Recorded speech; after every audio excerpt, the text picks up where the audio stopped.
जो स्वदेशी और बहिष्कार आंदोलन है, इसके प्रचार प्रसार के क्रम में सैयद हैदर रजा के द्वारा दिल्ली में इसका प्रचार प्रसार किया गया। इसी प्रकार से चिदम्बरम पिल्ले के द्वारा मद्रास में स्वदेशी और बहिष्कार आंदोलन का प्रचार प्रसार किया गया था।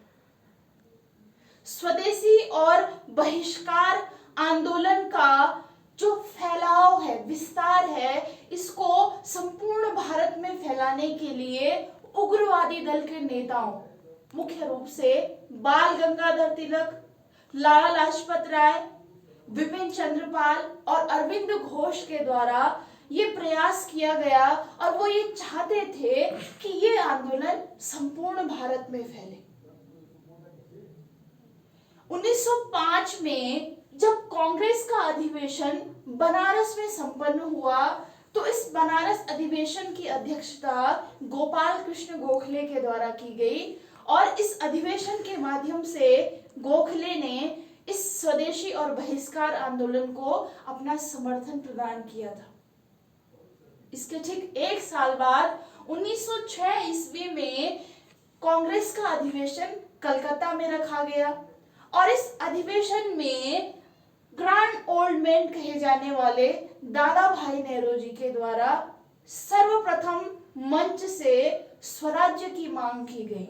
हालांकि स्वराज्य मेरा जन्मसिद्ध अधिकार है और मैं इसे लेकर ही रहूंगा, ये नारा बाल गंगाधर तिलक का था, लेकिन मंच से पहली बार स्वराज्य की मांग करने वाले व्यक्ति दादा भाई नेहरू जी थे।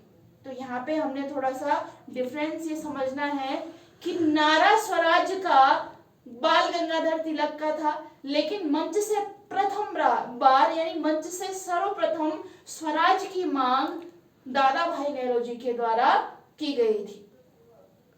इसके ठीक एक वर्ष बाद और विभाजन के 2 वर्ष बाद, बंगाल विभाजन के 2 वर्ष बाद भारतीय राष्ट्रीय कांग्रेस का अधिवेशन 1907 ईस्वी में सूरत में रखा गया और इस सूरत अधिवेशन की जो प्रमुख घटना थी वो यह थी कि इस समय कांग्रेस में फूट पड़ी और कांग्रेस 2 भागों में बंट गई।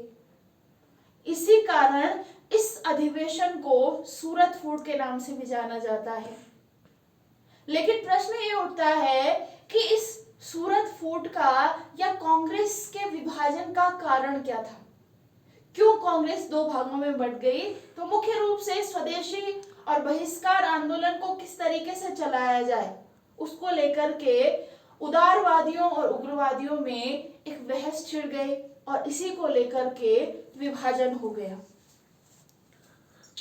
बंगाल विभाजन के बाद राष्ट्रीय आंदोलन, जो भारतीय राष्ट्रीय आंदोलन है, जो अपने प्रारंभिक चरण में यानी कि 1885 ईस्वी जब भारतीय राष्ट्रीय कांग्रेस की स्थापना हुई तब से लेकर के और 1905 ईस्वी बंगाल विभाजन की घटना तक जिसका चरित्र उदारवादी था, जिसकी कार्यप्रणाली राजनीतिक भिक्षावृत्ति की थी, उसी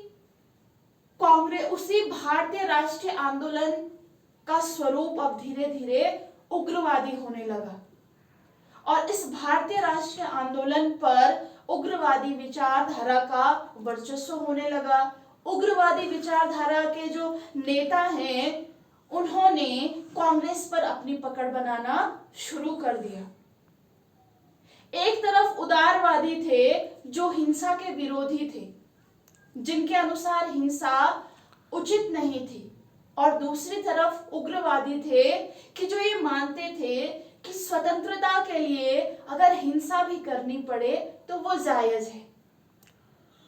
धीरे धीरे स्वदेशी और बहिष्कार आंदोलन इस कदर दबाव बनाने लगा कि अंततः ब्रिटिश सरकार को 1911 ईस्वी में बंगाल विभाजन को रद्द करना पड़ा।